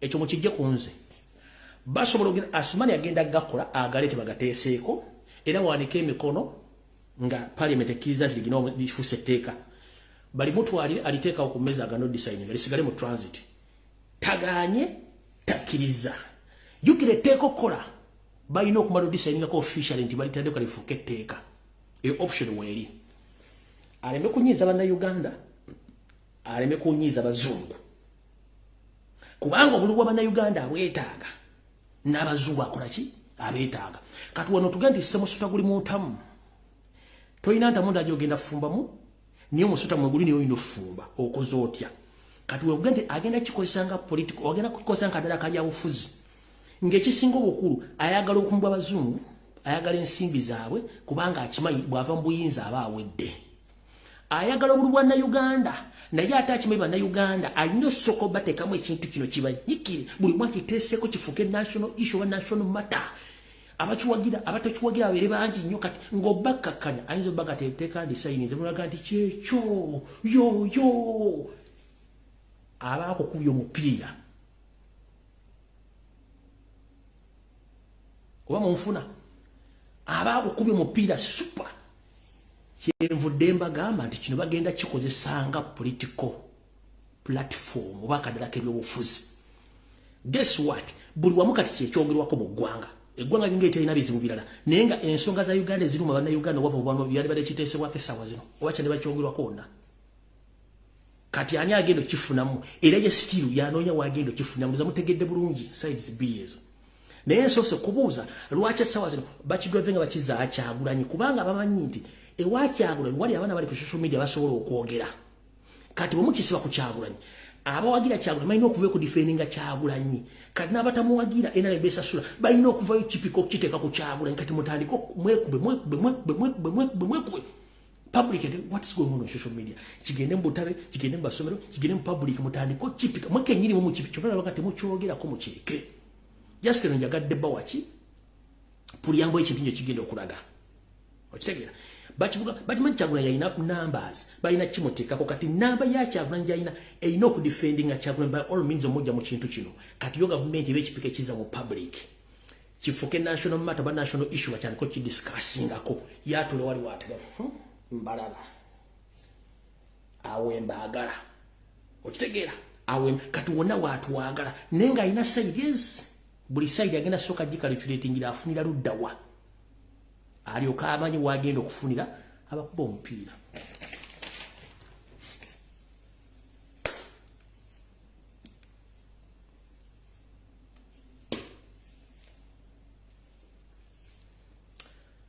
kasubira sina kyendese ku information yologenze nayo naye nga webuuze lwaki asumani of all people waki asumani mukwano gwa Kyagulanyi nga NRM abaina diploma abaina degree abaina masters ne PhD waki tekuvuddeeko omu n'awandika etteeka eryo oba n'agenda n'adiscussing etteeka eryo lwaki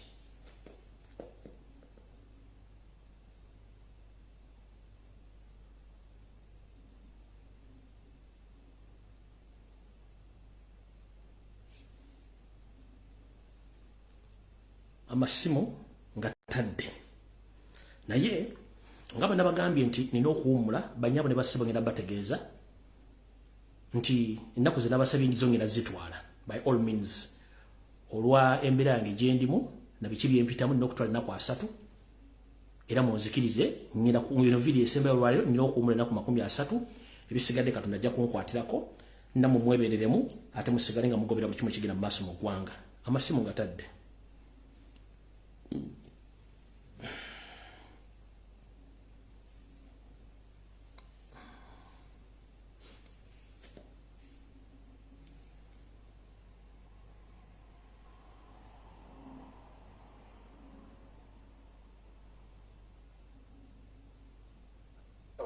Hello. Agamba atya teacher. Ndibulungi sebo lyota sebo. Ngendi sebo. Kakati. Banyanze sebo Kalume made in Luwero ku nsonga y'ekisiyaga kwentuukidde. Simanyi oba network yange nnungi. Kwoli sebo. Kakati ku nsonga y'ekisiyaga teacher. Nemba desagala tugidiscussing eke ensonga eyo tuba tugiwa amakulu mangi nnyo njagadde ebbalaga gye kigenda okugenda Bannayuganda Ti obu video buli mu saturating obudde bw'olwaleero bwa myaka 3 emabega.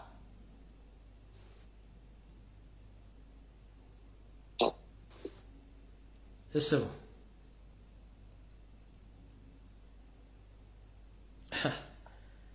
Network ya muganda wange ganye.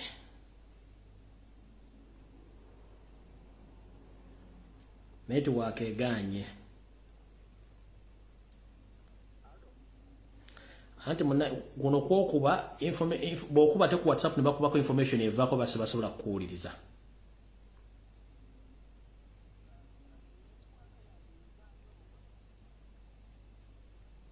Hello. Osibyo te wekitiibwa. Nsibyo bulungi lyota sebo. Yeriseo. Amanya n'eddoboozi Donald South Africa. Eso. Esebe ensonga gy'oyogeddeko ey'obwo obuvandimwe ku Home Affairs naffe twabuyinako wano South Africa. Bagambe mwe balowooza byenjogera sibimanyi. Twakayinanga kakazi nga Kanyarwanda ng'era olugira tomanyi Luzungu nga katawanya nnyo abantu nga keeteeka ku mwanjo. Era olugira jangu ompulira ensonga zo nze nja kutakutira mu Luzungu nkukolere ku nkootaanyi ku asylum. Era okukakana bangi abalugwamu. Era mbadde njagadde okuyisaawo akalowooza ako okwongera okuggumiza ku nsonga yo. Abavandimwe bangi we bali buli wamu naffe mwerabirako maaso ku maaso. Nze gwange ngukoze abantu banannenyeza bweneze mbabuulidde kasana okonfaama nze toyanzanye ssebo. Ale so.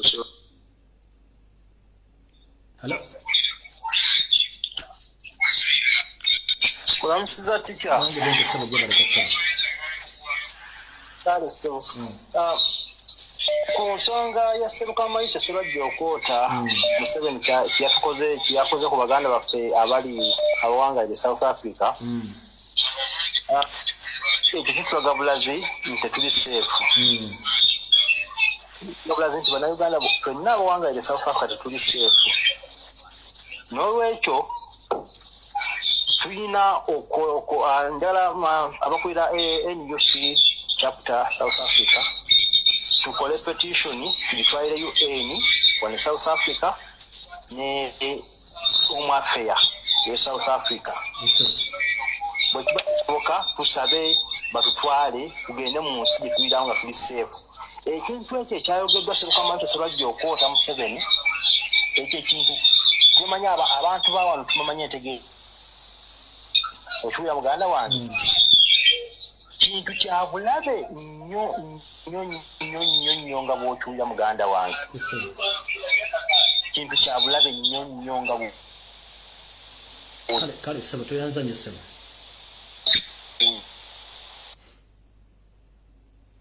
Hello.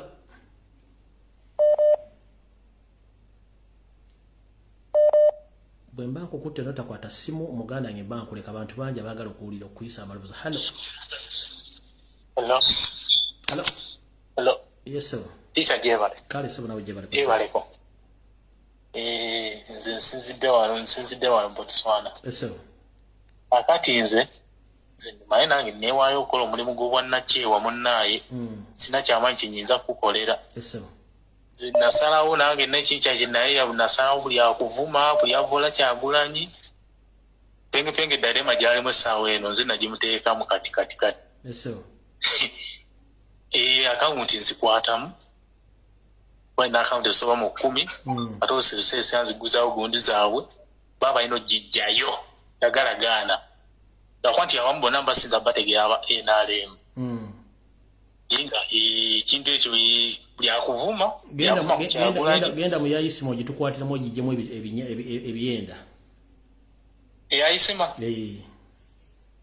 kade kakyali kyagaako naye ngaleka tukyalaba kyali baffe penge kati kyalimu ekyo kyennyini saawe waliwo n'abalala balinganga bana watya mudala wagitwala nti waliwo ndanyiriyo n'ekirala kyembalinyala okwongerezaako ekirala naayogerako ekyagundi eky'abaana b'e Makerere abaana baba waliteeke nga tebateekeddwa kufuna liteeke simply because balekyala bagala okutuukiza their interests. Okay. Oba nkifunye sebo. Bagala okutuukiza their interests.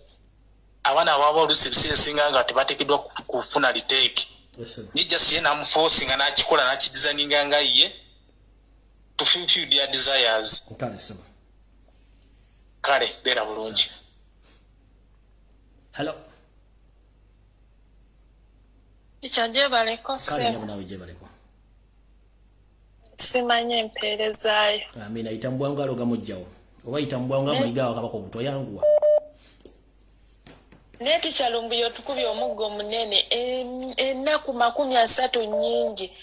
Oba omala lunaku lumu nga tokoze live mu 7 nice ebintu mutwalo. N'ennaku 30 wabula otukubye omuggo munene. Nete tulina kyakikolera kama waffe. Mugamba bagamba atagizensa tamanya bweruma kati munnegwe engejo tamayibera je ni mugwajja gama nti nkoze ensobi okgenda nemba n'okumula munnange.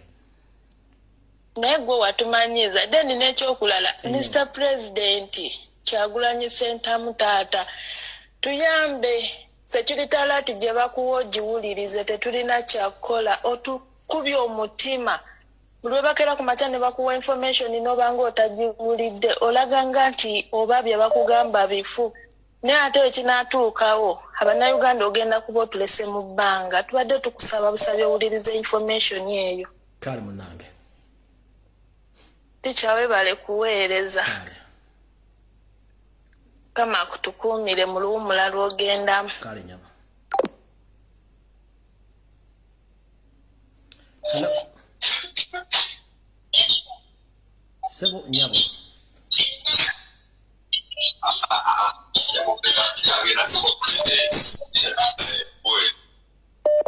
Hello. Sebo we bali kuweereza. Nyabo bali bakubeerako. Kati ababa tebakutawanya sebo naawe oli muntu bazaalibwa muntu alina okubeera n'obulamu obw'okuwummulako naawe n'osobola okufunako ku bulamu at least obulamu obwekubeera ku bino abantu bamanyi kyogendamu era bulijjo kyeŋŋamba abantu nti bw'oba towulira n'agenda mu kintu tasobola kumanya oli kyalimu wabula nga wetadde mu bigere bye. Kale sebo nze nkwagaliza oluwumula olulungi naye n'ekyo ekirala oyo nze omanyi abo abasajja abo abagemmenga abo kati olaba oyo Mayiga kawenkene Mayiga azanya paati eyo kubanga kati amanyi abantu bonna bamukowadde bamwogerera dda buli gwe ateekayo n'empuga we bamwogerera dda twamala dda omukuba kati aleese Sseggona ku site alowooze nti abantu bajja kubeera drone. Awo mbeesobolera temuleekana nabo nemba ndi mutulo mbasobolera mutulo mu kirooto mbeesobolera awo temutega tembaluwaako. Okay, sir. Era kale webale kuweereza oluwumula olulungi Mukama akutukuumire wagala nnyo beera bulungi. Hello. Osibyo otya ssebo? Ndi bulungi wa Luganda oli otya eyo? Kakati abantu abali ku social media bagamba nti President Kyagulanyi tayogedde ku bisiyaga. Bagende bawulira oluyimba lwe yayimba era ekyamuganyisa ogenda e Bungereza kintu kiri simple abantu bakozesa common sense posing nga babawadde maye omuntu gwe bawadde ssente takozesa bwongo bwe wabula yakozesa obutategeera obwongo abujjawo n'abuzibali then n'ateekawo obutategeera. Bajje statement ya myaka ene mabega ne bagireeta kuba kyabagala bamanyi yalina ennamba kati bagala tukolayidingi n'abali tuleekaane ku ekyo. Bwe buzibu balina kubanza ekimanyi omuntu bamusasula naddala nga gavumenti ye musasudde soka ne muganda nti gwe tokkirizibwa kutegeera bulo olina kuba mu ssiru kati bino byonna byakola bibeera bya ssiru naye ng'omusajja ali direct yayimba oluyimba nga lukwatagana ku nsonga ezo era yensonga lwaki talina Bungereza. Ekyokubiri ogenza n'onyonyola n'ogamba nti omusajja ku nsonga y'ebisiyaga ayagala kukwala ejjinja limu akuba ebinyonyi bye biwera naye nze kamba buwulire kino waliwo olugero lwaliwo abasajja babiri bayingira ekibira basanga ebyobugagga. Omu yalina omululu n'akuŋŋaanya ensawo z'ebyobugagga zaali nnya naye nga webagenda okuyita waliwo n'okwewalula omu kubuuka migga omugezi yakwata piiseegi n'agiteeka mu kkooti oli n'asekerera munne naye bagenda okutuuka ebweru ng'ono alina ensawo eyajjayo ensawo za golodi nnya teyatuusaako yadde neegi oli yajjayo kapiisi kamu yatuuka n'atunda golodi we ate ono eyakwata ensawo enya neyeegayiriro n'amuweeko abakitegedde Mukama Katonda abakubira engalo. Amina naye Mukama akunkuumire. Hello.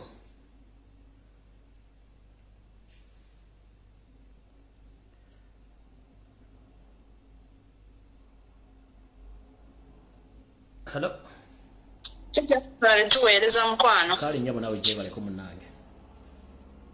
Tusaba Allah kutukuumira yonna mu vacation k'ogendamu. Amina nyabo. Kati nze nsaba okugumya pulezidenti waffe. Nti byonna ne we banaabikola ffe tuli wamu naye.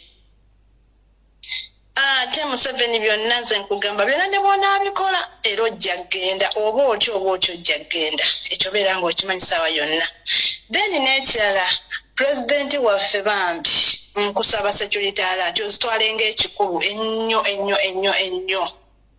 Kubanga bagamba omuntu anaakukola obulabe abeera wa ku lusegerero akubeerako. Bambi pulezidenti ffe emitima gitweraliikirira. Security alert zitwale ng'ekikulu. Mukama akunkuumire tikyakumene pulezidenti waffe. Amen. Hello. Hello, teacher. Wangisebo. Mpisemu. Kuwulise bense kuwulira. Neyanziza ssebo nebaza Katonda ansobozesezza. Kati sijja kwogera mannya gange naye ndi Munnayuganda.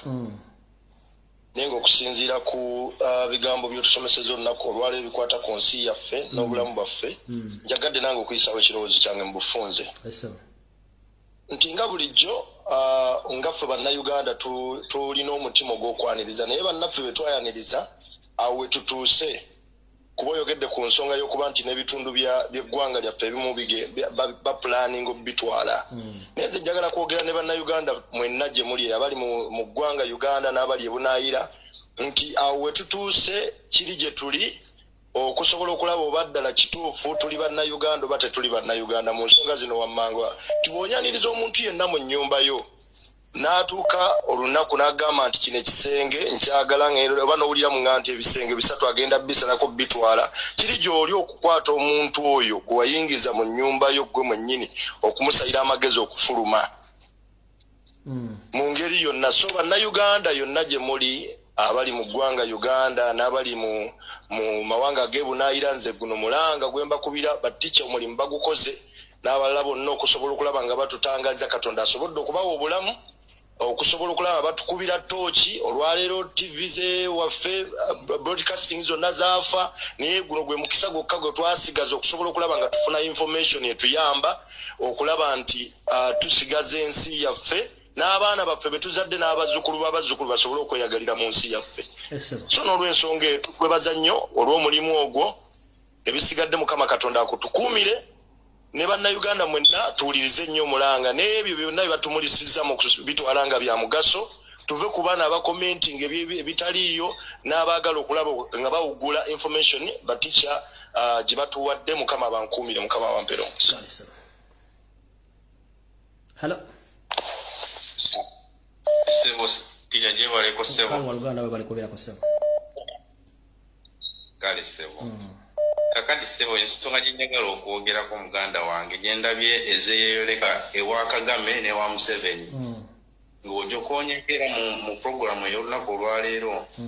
Abasajja bano basinga basiriwaza Africa bagenda mu nsi zaabwe ne batemula abantu ne bakola buli kikolwa ekyekko mu nsi zaabwe. Obadda ku media ne batandika okwogera nga bakolokota abazungu okusiga ekifaananyi mbunno bo tebakolera abazungu era bo bakola ki baagala Africa. Okitegeera sebo ye Museveni adda ku media n'ayogera nga akolokota abazungu kalinga kazannyo ke babeeramu ne Kagame kyekimu kyakola beefuula abalwanirira ennyo Africa ate nga basinza okutaataaganya Africa.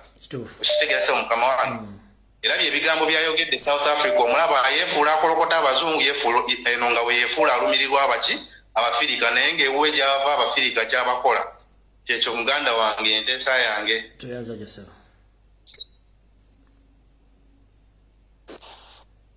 Hello. Hello Sebo. Nkulamusiza Sebo. Nange bwete wa Luganda oli otya? bulungi sebo no mulimo gw'okola toyanze egesebo anze kyembadde njagala kukatirizaako wagamba abasajja bave mu kedi z'abasajja ne bagaana kati olunaku lwaleero mu kikuubo wali ekizimbe bakiyita Vienna omugaga yalagidde okusasula $10,000 ogule goodwill ku mpaka odemo osasula emyezi 3 eziddako mu maaso era amaduuka gonna okuva mu makya bagataddeko siiru bagalidde maali z'abantu bonna bali mu kukaaba akusaba serengenge n'edduuka aligadde kati mu kuyingira tebagula goodwill kati goodwill ayagala bagigule lwa mpaka kyekiri mu kikuubo kati kale sebo toyanzisa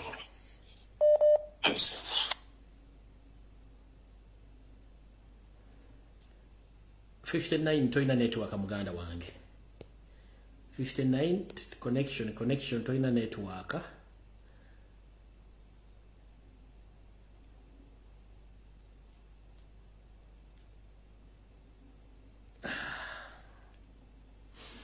mpozi n'ekirala nga abakubi tebannajja buli munna Kampala ina wooli njala kutegeeza nti Panda gaali agenda mu maaso ow'ekimpatiira ku street ze Kampala bali mu kukwata bannayuganda bonna abali aida ndi soda linga abajjako ensimbi babatwala batera ku CPS ne ku police zisigadde alina sente ya fuluma atalina sente tofuluma so banna Kampala wonna mu kitege nti aida ndi soda yazeemu police enoonya nsimbi zijiyimirizaawo n'abakozi baayo bakwata buli kiramu kyonna mu Kampala n'okwetoola ebibuga ebikotole bakwata aida ndi soda ne batwala ku screening alina sente ya fuluma atalina sente tofuluma. Hello. Kati mukalamusiza nange bwente sebo mulambuganda kijje baleke emirimu nkale sebo kakati tubadde tusaba Abannayuganda bannange basituke Abannayuganda batuyambe buyambi bagule amajambiya ab'emisekuzo ab'enkumbi ab'ebitiiyo ab'enso beetegeke kuba tetulina ngeri yonna yakujja ku musajja sebo okuleka abantu balina amajambiya gaabwe babeere sitade mu buli kimu sebo Ani waberawo ekirangiriddwa kyonna abantu basituka kati ntawe ddala bye bano bakansala bakutte eggulu baspeaker yesterday but one n'olwajjo bana bo bagenda bugezi nga bo kamizo nyerere bagendera ku bantu mabega kulimu omuntu oyinza okutandikibwako obutalo nemutandikira naye teri abantu byomwali ku bibye basajja batujja wadde babasindika ku motoka bwa prison babasindika babayingiza teri ayamba obusirikale buli bumekaawo ekampala okubeerawo abantu bameku miliyoni 3 Zazibera mu Kampala buli lunaku naye obusajja bulinga 10-15 bulemedde ku bantu naye abantu bonna buli omu ali ku bibye tugenda kukola tutya kale sebo bale kubeera bantu baganye okunyigako kale sebo beera Hello sebo Jogane teacher yenyini yaliko gwoliko sebo oyo jasebo ndi bulungi wa Luganda oli otya eyo jendi sebo kusokera ddala nsobola kwebaza omulimu gwo mukyala Sharifa Sonko nkulamusizzaako munnange badde okulaba ku Sharifa Sonko nkulamusizzaako lwe bali kuwangalira mu struggle gwomu kuba obiba struggle mukyala Sharifa Sonko nkulamusizzaako genda maaso muganda wange kati sebo sebo nze kyembadde nteesa nti amazima ddala emiliyoni 10 ezo kirabika ntono nnyo singa bongerako miliyoni 10 Abannayuganda ne basituka awo ne bamanya ati kyebalina okukola ngabo guduwire gene miliyoni 2 egende miliyoni 2 balyoke basituke bamanye nti kati kwerwanirira kwe kutuuse kale sebo kudaala nedda sebo kale sebo toyanza nnyo obako kale Hello. Kicha webala okuweereza. Kale munana weerako. Munaye webala tuweereza tukwagala nnyo ticho lwemperezayo kakati. Ennyabo. Ngenda kwogera ku security alert gy'otadde ku gy'oweereza mu president waffe. nsaba pulezidenti waffe Securitaala ati eyo agitwalenga ensonga pulezidenti kyemmanyi kwoli kuno naye nkusaba security we gye bakuwadde taata ogitwalenga ensonga kubanga omukulu atero tuwa amawulire wuno agenda kuwummula sebo tusaba taata oleme tunyogoza mitima kubanga buli lwe bakuwa Securitaala ati n'otagitwalanga nsonga tubeerawo nga naffe tunyogoga emitima gituluma kubanga tutunuulidde ggwe wekka gwe goolo yaffe President tukusaba taata Securitaala ati ogitwalenga ensonga ekirala mbadde nsaba ba blogger bonna manyi kwe bali kuno kino ekyono omuvubuka kyakoze tebakiwabudde oyo diversion nsaba tebakiwabudde baleke bafiire mu goolo yaabwe kale njabo toyanziza njabo neyanziza nnyo tica olw'okumpa obudde bwo hello hello Peter wanji jebaleko kale mama nawe jebaleko Tichanzo nsaba timu president waffe bambi atuyambe tanyoma information yatumalamu amaanyi ofenna tuyimiridde kuye nze baweereza Securitaala ati ngekukwata kuye nempulira nga njagala nakaaba naye buli weegira nga mpulira amaanyi ganzigwamu ngamba nyooma tanyooma obulamu bwe buli matiga nnyo munaye amanyi kasita abeerawo ng'awulira obubaka bumuweereza it's up to him naye nga omulimu gwaffe tugukoze kale nsaba nebaza nnyo Eric ekyo kye yakoze yebale kutuzzaamu maanyi twasiimye ekyo kye yakoze nebuuza kimu bulijjo kutwitinga twiti zaffe nga tuli kuye abulako kusiigibwa kw'abalwadde yafudde awo mulemirembe abulako kusiigibwa kw'abalwadde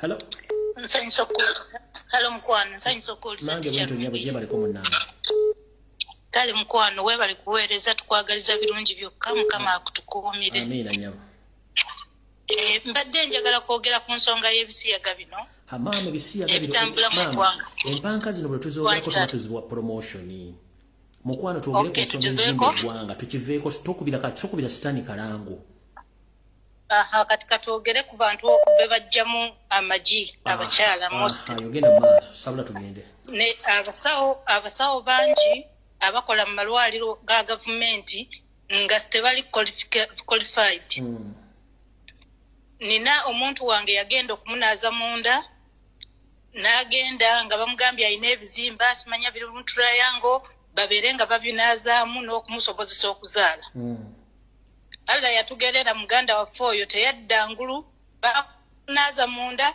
ne bamukola buli kye baagala finally bakomekereza bamuste ate ne bakweka n'omulambo gwe bagenda okugutuwa nga wayiseewo wiiki nnamba olwo balyoka batugamba nti ddwaliro lyali lya Gombe hospital ebutambala yes sir kale tweyanza nnyo message etuuse tweyanzeege taata kale hello bambi gwoliko naye toyogera maama kiki simu abayayi bagitutte kiki buli halo esi musomesa wangi sebo sebo webali kuweereza sebo kale sebo nawe balakubeerako munaye tusimanyi empeerezaayo amiina sebo ani ono sebo oyogerako asiga amanya kankweke engeri gindi e South Africa sebo mbanja akogerako ku state visit yakizepa omunyarwanda Sserwajja Okwota yabadde agezera ba mukazi we ogambye eki kino nkyogera nga ndi mu intelligence ya South Africa Ramaphosa asiyaga Museveni balina hotelo gye babaddemu era oba yagala obujulizi ngenda kukuweereza akatambi basuze mu hoteli emu obujulizi mbulina sebo obujulizi bumpeereze sebo ngenda kusindika ka video kiri kyadde kyagenze Museveni kyadde kigenze kiyaga South Africa sebo yebale kuweereza kakwagaliza vacation enungi kama akunkuumire sebo hello sebo jake simu yo ba TV jake simu yo ba TV yanjijjeko ssebo egenda mu maaso ssebo okulamusiza mukulu lumbu nze mukulu lumbu yaliwo ekintu kimaze okwekenneenya mu kutambulako n'endaba nga bannayuganda ffe abakyasinze obusiru mu nsi yonna ensonga lwaki nti Museveni nga ye omuntu nja munenya kitono yefe abamuyambako okutubonyaabonya tulinga nga ffe abeeteeka mu mbeera embi nti kuba kansoka nkuwa ekyokulabirako ab'amagye tugenda abantu ne beekalakasa ku kkubo ow'amagye akuba kibooko ng'alinganga afuna omusaala emiliyoni 10 okitegere kyokka naye ng'embeera ye mbi okiwulira n'akwata omuntu n'akuba bw'otuna baminisita balinganga abalina ensinza ezaabwe nga basobola okukolabo kye bakola akasijja ne bakola ki ne bakajjako kwegamba nga ye Museveni omuntu omu talina buyinza nnyo gye tuli neffe bannayuganda ffe abeefuna nti tumanyi ate nga tetumanyi okyula ekintu ekyo ffe nenfunika nga bannayuganda tufuna nti tumanyi ate mukama wange sooka olindeko katono nyongera kujjako waliwo information ezze wano okwongerezako eri gyenjogeddeko alright wano waliwo gwenjagala obbalaga omwami ono gwe baleese Kaddu ate mu 2016 mu nsonga za Kayihura yaliko era wuno wano hulira kasoke mbalage Kaddu ate mu 2016 by the lawyers who come and act as a complainant. The case with saga the police brutality. The lawyers were behind it, they just forced into it.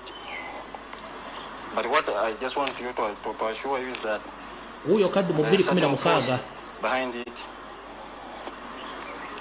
there's something going on behind it. So I came up with my friends huyo Kaddu mulabi and we came up Eranga state empare dinze and the name of the police in general, especially Mr. Kayihura. The man was done everything for this country.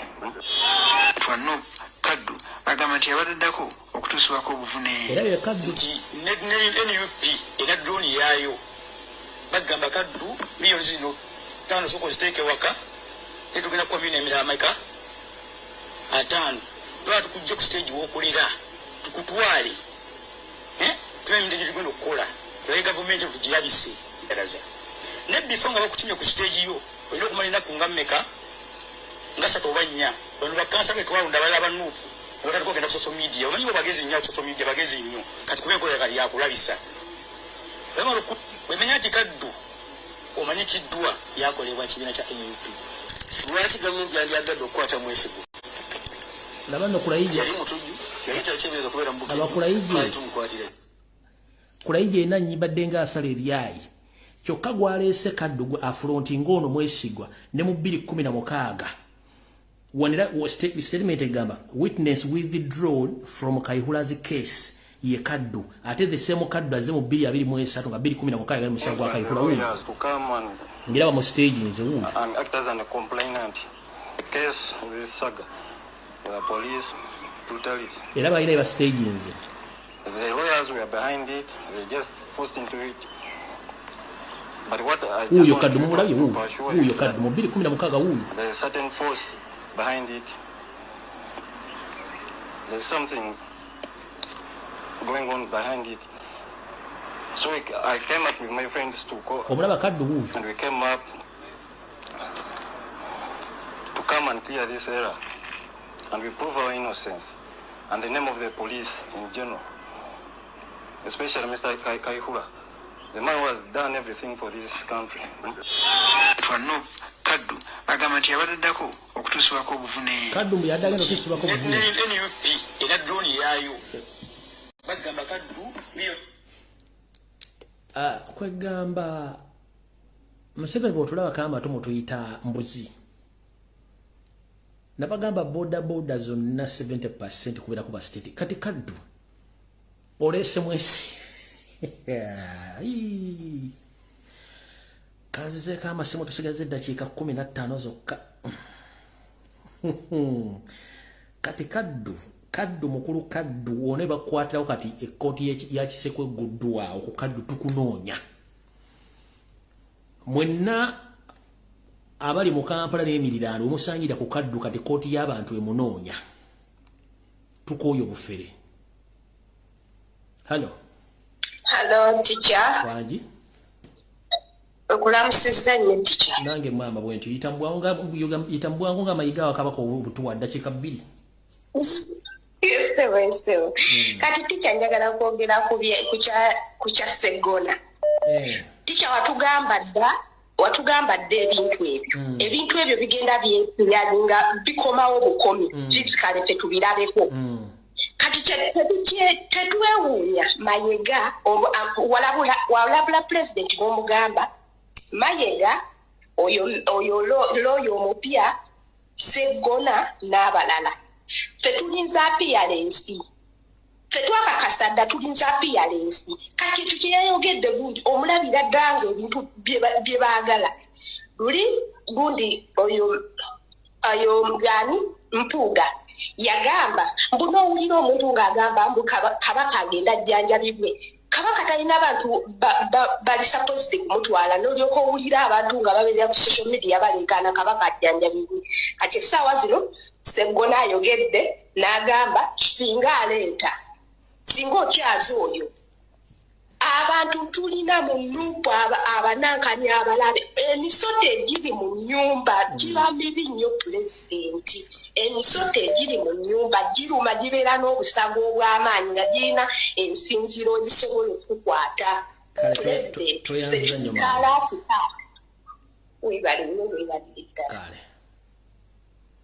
Hello Sebo comrade wangise okusooka nkutumiddeko nnyo je baleko kale Sebo nayo bali kubeera kale muganda wange disclaimer nze wano teri ansasulidde 5 ate ni above 18 years netegeerera ekyokubiri wano sikubanja nze sina kyenkubanja sina kyembanja Kyagulanyi n'abo abalowooza nga ye sibabanja okujjako mbanja Abannayuganda nange kakwendi buli omu nkubanja okola kyokola olunaku lwonna buli kiro maca okujjako Museveni information yonna gy'ofuna toginyooma ekintu kyonna kyokola toginyooma kati njagala n'okujjukiza Abannayuganda nti His Excellency Kyagulanyi Ssentamu takkirizibwa agenda UK lwakuba eri ebintu UK bye bamuteekako kati ye naye naleeta ekibuzibuzi kya diversion temumuwuliriza example sembayo ddala ekyokusatu omusajja ow'amagye simanyi balijje simanyi ani abadde ne firimuzi nnyingi nnyo firimuzi ez'ebibombomu firimuzi eza Arua Abannayuganda kati tuli babufu guno mulembe gw'Omwagulanyi gwa .com era kati neyo evidence yova okujjayo saawa zino bakimanyiko ebyebijambya byonna nze sikubanja kansibule abalala bateese big salute big up. Hello wangi nyabo ulabusiza Kishalomboye kale nyabo nawe gye baliko akati nno nze ensonga gye njagala okwogerako ye y'abakansala abaffe sime baswika banaye nze n'ekintu kyesitategeera kyenjagala okutegeera buli ekya n'eggulo mbu beekalakaasa 5 3 ekintu kwekalakaasa mu Uganda bakitegeera oba tebakitegeera buli lunaku newajjeyo 2 tibe beekalakaasa kati basupiika batugala tebalina bagoberezi baabo bande batamalaako kwogerako n'abantu banti banne tugenda kukola bakaleka tugaba abantu 5 nonaita 5 bontegeera Kikyalomboye mwene mmala okwambala obusuuti bwammwe n'amataayi gammwe kuba mulina sente zibagenda bawerangayo mu kooti ne mugenda kukuba omwekalakaasi n'enkya leruli sitegeera bulungi banza atategeera saba mumbuuliremu ekibuzo kyo kirimu eggomba toyanziza nnyo maama kale kisaba nze bwe kuteesa kwange kale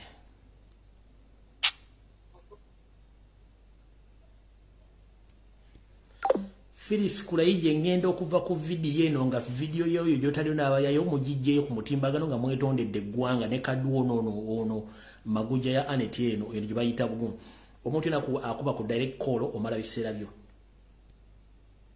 Phyllis Kulaije, Eric Mwesigwa ne Kaddu Joseph mujje mangu video n'obujulizi omutaddewo ku mukutu kubanga oyo Kaddu yomu ku bambega ba state abazze bakola since 2016. Kulaije omonyinyi baliranga omubyatunda mu Kaleega wenna oli awo liwakalo wa musanvu musajja omukulu olutu ng'entumu ya Kasasiro okyali mbobali w'emyaka 87 ku 86 ebintu bya kisiru. Twetaaga omuntu agenda okuleeta ensonga ng'abantu bagenda zitegera tukoye ebintu bya mu by'ekiyaayo. Kulaije nga bwakoze ebintu by'ekiyaayo byo era weekume n'olubuto lwo ogenda oggyeyo obujulizi bumutadde muntu bw'ekisiru. Halo. Halo musomesa webale tuweereza. Kale njabo nawe bale kubeerako. Kale. Mbadde nkubye wa kirowoozo kyange oyo omukyala avuddeko abadde anenya abagenda okwekalakaasa. Munna okwekalakaasa ne bo babeera babiri kantu katono nnyo akatandika okwekalakaasa. Naye ejjukira nina abantu baffe balimu akatengo. Enyama. Abantu bano bagenda okuvaayo. Wayinza okubawo option abantu ne bagamba katubeegatteko. Naye alinda tukuŋŋaane ffenna wamu. Nga tuyite bantu ng'abantu bagaaniddeyo. Asaasire waakiri bagezezzaako. Kale nyabo kale toyanzanya nyabo. Kati ekirowoozo kyange ekyokubiri musomesa mbadde mpiseewo buyisi. Kati mbadde nsaba ng'okyali ku layini. Tubadde tusaba president waffe bannanga aleme kukola ki kunyooma gundi ze mumuwa aleme zinyooma kubanga bwana president bw'otufaako wulira sentence eno president bw'otufaako tujja kunyigira ne bonoba otuvudde ku mutima engeri bwe tukwagala ennyo naye ate bw'otuva ku maaso tujja kunyigira awate okwagala kujja okukyawa. Kale toyanzanya nyabo. Taata wulira security alert, taata wulira security alert. Kale nyabo. Awe nkomye. Hello. Hello. Sebo. Ye bali ku muganda wange. Kale waluganda we bali kubeerako. Kale nfunye omukisa lange okuyita mu okuteesa mu kululi nali mwana embivaako. Kakati sebo nyinza okulanda genyo n'esooka kukwagaliza oluwumulo olulungi mukama kukulembere. Kale sebedda kikola kubanga obudde bwondese. Yes. Kakati sitebonzo obako bwange bugenda wakastajja kano ka mayiga. Mayiga tumukoye. Kyekisooka ekyokubiri. Wano we yali azunga ng'akola obw'amaseeke ninga anoonya mbwe tafaali. Bali mu kuwamba abaana ba Buganda. Tasobola kuvaayadde ku gakigamba agabumbidde nga agenda okwalula amasumba. Ekyokubiri kigenda wa musajja baba Seggona bandi badde bava mu nsonga za Buganda ezo. Tebabyeyingizaamu. Zonna nozitulambula bulungi nnyo tubitegeera. Si alina okuvaayo okwogerera Mayiga okwogera kino ekibizi kya Museveni n'olw'ensonga eyo ebyange bye sijja kulandaganya omuganda wange mubeere bulungi omukama akukulembere mu buli kimu. Kale sawa.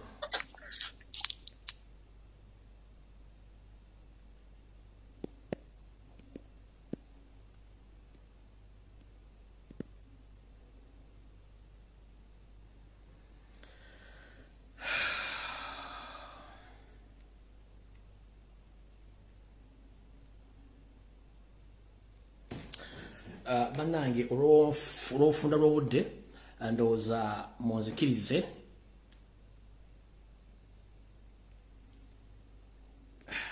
olinakuba nga talina netiwaaka ng'ayagala kucyankalanya bucyankalanya.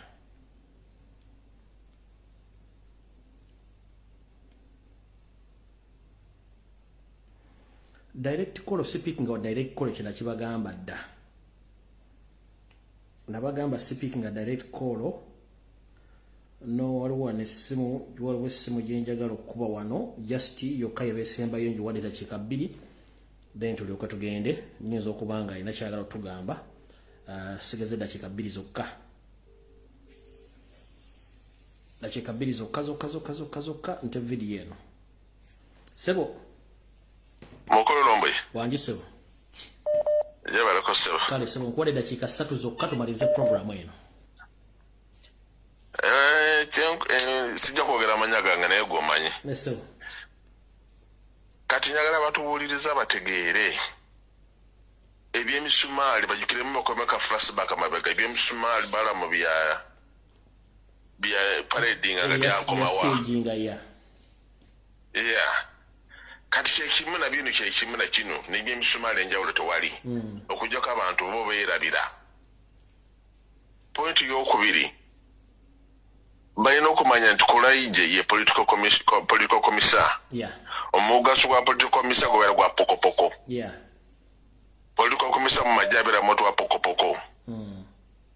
Kyekimu na Besigye oyo yasikira Besigye kati enjawulo y'oyo na Besigye enjawulo tewali. Mulimo gwa pokopoko. Naye kati naku zino abantu bali.com ebintu tebikyaliko siyaasa. Kutesa kwange. Kale sebo tuyanza nyo sebo. Kale sebo. Bannange buli kimu kigwa kiwooma oba kigwa kyokya njalo bebaza mwena babadde ku program ya leero mwebale kubeerako mwebale kuba masimu bale kuteesa mutwale information eno mugiteekinge serious ayagala information eno ku YouTube channel yankuli ku Facebook kweri for 30 good days buli omu saagala no information eno mugende ASPRC mwe muganda agenda kubeerawo pato omuntu wa wansi waali PTA waali Nensima Gift waali ku TikTok gye bali abana gye bali okuba ekintu kino nze ngenze kuwumulamu kubanga n'okusooka okupdatinga Windows zange njalo bebaza mwenna nenga nja kuba kwendi ku WhatsApp likimu nja kuba kwendi so njalo bebaza okuba nti mubadde bantu balungi nnyo okungoberera njagala buli muyetegereze kati nabagambye struggle etandikidde ddala kati lwakuba nze bale n'okuwumulamu mugenda kula ebintu mugenda kutya kuba pressure gena kubeera nyingi so njagadde obebazanyi mwenna abadde bangoberera nabakyangoberera tenja kuba gyendi ne information ere gye nabagamba ku YouTube waliwo n'ebintu bitannafuluma nga nabikola mu videos zino